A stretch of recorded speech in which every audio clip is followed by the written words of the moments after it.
Hello friends, welcome back to in our YouTube channel. Friends, आज की video उन important comments को लेकर के है जो आपने कमेंट्स बॉक्स में किए थे और जिनके जवाब मैं कमेंट्स बॉक्स में नहीं दे पाया था क्योंकि उनके जवाब कुछ ज़्यादा एक्सप्लेनेशन के साथ देने थे।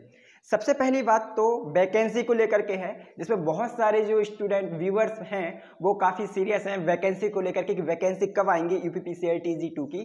तो जिसमें पंकज कुमार मौर्य हर एक वीडियो में उनका कमेंट्स आता है कि सर वैकेंसी कब आएंगी। तो अब आप बिल्कुल एक टाइप से कहें तो अब आप बेफिक्र रहिए।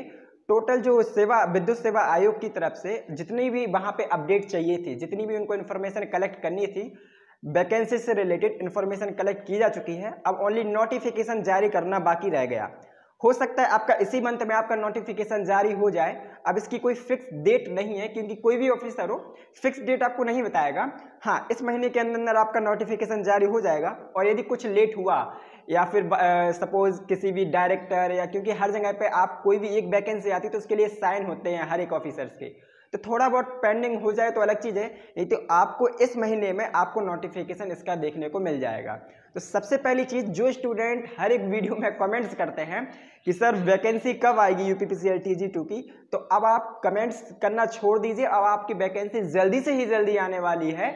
नोटिफिकेशन आने के बाद मैं आपको फिर से एक बार वीडियो बना दूंगा। तो पहली चीज़ आपके ये क्लियर हो गई कि वैकेंसी आपकी कब आने वाली है।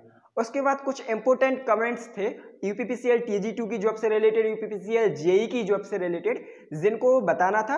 तो सबसे पहले एक कमेंट्स आया था इंजीनियर अरुण कुमार की तरफ से कि सर TG2 बनने के बाद पॉलीटेक्निक करेंगे तो जेई का प्रमोशन 10 साल के बाद होता है या 5 साल के बाद। तो देखिए, सबसे पहली चीज़ तो ये है कि आप टेक्नीशियन ग्रेड सेकेंड बनने के बाद पॉलीटेक्निक डिप्लोमा रेगुलर कर नहीं सकते हो।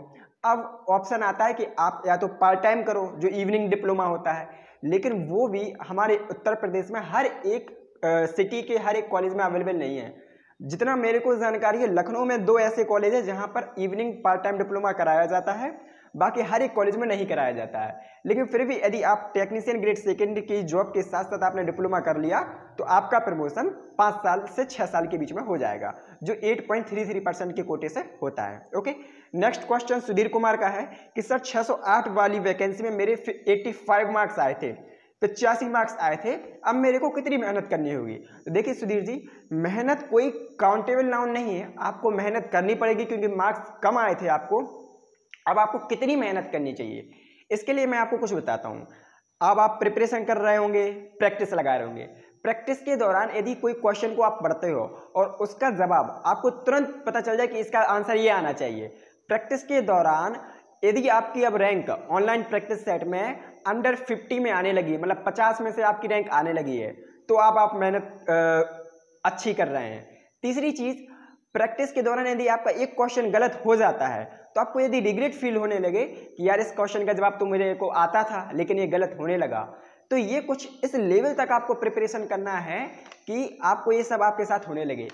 सबसे लास्ट जो चौथी चीज़ है कि आपको कितनी मेहनत करनी चाहिए, तो आपको इतनी इस लेवल तक मेहनत कर लेनी चाहिए कि आप विदाउट बुक नोटबुक खाना भी खा रहे हो तो किसी भी टॉपिक का आप रिवीजन कर सको, किसी के साथ उसका डिस्कशन कर सको without any book and notebook. आपको इस लेवल तक अपनी मेहनत करनी है। इसके बाद आप किसी भी वैकेंसी में एग्जाम क्रैक कर सकते हो, फाइनल सिलेक्शन ले सकते हो। ओके, नेक्स्ट कमेंट अति क्रिएशन का था, एग्जाम पैटर्न क्या होता है और लैंग्वेज क्या होती है, हिंदी या इंग्लिश। तो लैंग्वेज दोनों में आता है, हिंदी में और इंग्लिश में। यदि एग्जाम पैटर्न की बात करें यूपीपीसीएल TG2 का, तो 2 पार्ट में आपका एग्जाम होता है। पार्ट 1 कंप्यूटर का होता है जिसमें 50 क्वेश्चन आते हैं जो क्वालिफाई करने के लिए होता है, और जो पार्ट 2 होता है उसमें 200 क्वेश्चन आते हैं जिसमें 20 क्वेश्चन आपके जीके और रीजनिंग से आते हैं, 15 क्वेश्चन आपके जनरल हिंदी के, 15 क्वेश्चन जनरल इंग्लिश के, और बाकी जो रिमेनिंग 150 क्वेश्चन है वो टेक्निकल के आते हैं जिसमें आपको इलेक्ट्रीशियन ITI से रिलेटेड पूछा जाता है। नेक्स्ट क्वेश्चन टेक्निकल पॉइंट का है, क्या आपकी ट्रेनिंग हुई है। तो अभी ट्रेनिंग नहीं हुई है। जितने भी स्टूडेंट ने, मतलब जितने भी कैंडिडेट जो 608 वैकेंसी में थे, अभी किसी की भी ट्रेनिंग नहीं हुई है, कोई भी डिस्कॉम का हो तो अभी ट्रेनिंग नहीं हुई है। बाकी अभी जेई की ट्रेनिंग चल रही है ETI में, उनकी ट्रेनिंग कंप्लीट होने के बाद हम लोगों की चांस है कि ट्रेनिंग स्टार्ट करा दी जाए। ओके, नेक्स्ट क्वेश्चन आशीष कश्यप का है, सर दोगुने में से आधों को कैसे निकाला जाता है, रीजन क्या होता है और प्लीज रिप्लाई सर।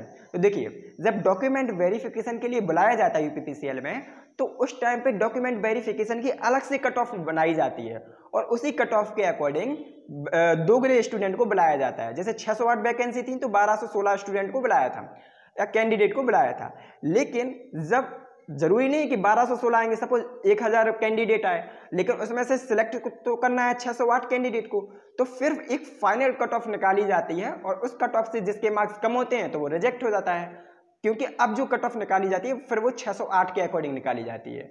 तो डॉक्यूमेंट वेरिफिकेशन के लिए 2 गुने स्टूडेंट की अलग कट ऑफ निकलती है और 608 जो टोटल पोस्ट होती है उसके फाइनल सिलेक्शन की अलग कट ऑफ निकलती है और उसी में जो कैंडिडेट है वो बाहर हो जाते हैं। नेक्स्ट क्वेश्चन है प्रदीप कश्यप का, प्रदीप कुशवाहा का, सर यूपीपीसीएल में सीओई आईटीआई इलेक्ट्रिकल मान्य है या नहीं? तो देखिए यूपीपीसीएल टीजी2 की पोस्ट के लिए आपको 3 ट्रेड इलेक्ट्रीशियन, इलेक्ट्रिकल और इलेक्ट्रिकल जो कौशल विकास के अंतर्गत विद्युत वितरण मींस पावर डिस्ट्रीब्यूशन होती है, ये 3 ट्रेड के स्टूडेंट अप्लाई कर सकते हैं। बाकी जो आप बोल रहे हैं सीओई आईटीआई इलेक्ट्रिकल, ये इसके बारे में मेरे को ज़्यादा पता भी नहीं है और बाकी जब नोटिफिकेशन आएगा तो उसमें आपको और क्लियर हो जाएगा। वैसे नोटिफिकेशन में ये 3 ट्रेड होती हैं, electrician, electrical and power distribution. Okay, next question है वैभव सैनी का, भाई जी क्या इस बार यूपीपीसीएल में CCC लाने की कोई संभावना है? तो ऐसी अभी कोई अपडेट नहीं है, ये जब भी पता चलेगा जब आपको इस महीने या अगले महीने, वैसे इसी महीने में आपका नोटिफिकेशन जारी हो जाएगा। फिर भी यदि अभी आप खाली हैं या इससे पहले तो आप CCC का अप्लाई कर दीजिए CCC के लिए, क्योंकि 3 महीने में आपका वो आ जाता है, क्योंकि यदि यूपीआरबीएनएल की कुछ टाइम बाद आई तो वो जरूरी होगा वहाँ पे CCC। वैसे इस वैकेंसी में CCC जरूरी नहीं है, इसमें आपको कंप्यूटर का एग्जाम आपका हो जाता है तो वही CCC की भरपाई कर देता है। ठीक है, नेक्स्ट क्वेश्चन जो है विशाल गौतम का है, यूपीपीसीएल जेई इलेक्ट्रिकल में इलेक्ट्रिकल एंड इलेक्ट्रॉनिक्स इंजीनियरिंग वाले अप्लाई कर सकते हैं या नहीं? तो देखिए अभी जो यूपीपीसीएल जेई इलेक्ट्रिकल की जो नोटिफिकेशन होती है उसमें आपको इलेक्ट्रिकल इंजीनियरिंग वाले स्टूडेंट अप्लाई कर सकते हैं, चाहे उन्होंने स्टेट बोर्ड से किया हो या एआईसीटीई से किया हो या फिर किसी भी इंडियन रिकग्नाइज्ड यूनिवर्सिटी से किया हो। लेकिन उसमें केवल इलेक्ट्रिकल इंजीनियरिंग वाले ही स्टूडेंट डिप्लोमा जो होता है वो अप्लाई कर सकते हैं। बाकी जो आप पूछ रहे हैं इलेक्ट्रिकल एंड इलेक्ट्रॉनिक्स इंजीनियरिंग, तो ऐसा कुछ नोटिफिकेशन में मेंशन नहीं किया गया है।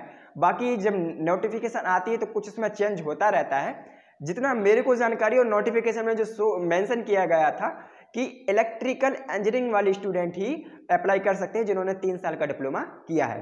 तो फ्रेंड्स ये कुछ ऐसे कमेंट्स थे जिनके जवाब हम सीधा डायरेक्ट कमेंट्स बॉक्स में एक्सप्लेनेशन के साथ नहीं दे सकते थे। तो आज की वीडियो में इतना ही, मिलते हैं नेक्स्ट वीडियो में, धन्यवाद।